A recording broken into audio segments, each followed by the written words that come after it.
Hello সবাইকে, সবাই কেমন আছো?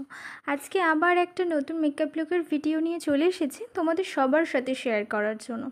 আজকে আমি এই লুকটা আমার ক্লাস ডেমনস্ট্রেশনে ওদেরকে করে দেখিয়েছি, আর যাকে দেখতে পাচ্ছ সেও কিন্তু আমারই স্টুডেন্ট।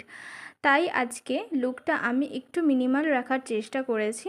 একদম স্মাজ একটা কাজল ওদেরকে দেখিয়েছি, আর ব্রাউনের মধ্যে স্মোকি করেছি, লিপসটা নিউড রেখেছি। আর আজকে তোমরা হয়তো নোটিস করতে পারছো আমি কিন্তু ভিডিওটা খুব সামনে থেকে করেছি, একদম মুখটাকে ক্লোজ করে করেছি তোমাদেরকে কিছু জিনিস বেসিক্যালি বোঝানোর জন্য। ওর দেখো, তোমরা বুঝতেই পারছো ওর মুখে কিন্তু ফেশিয়াল হেয়ারগুলো রিমুভ করা নেই।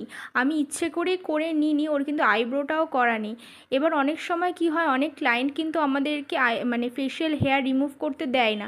সেই ক্ষেত্রে আমাদের প্রবলেম হয় কি, আমরা সবাই ভাবি যে ফেশিয়াল হেয়ার থাকলে মুখে সুন্দর করে মেকআপ বসবে না, কিন্তু তারপরেও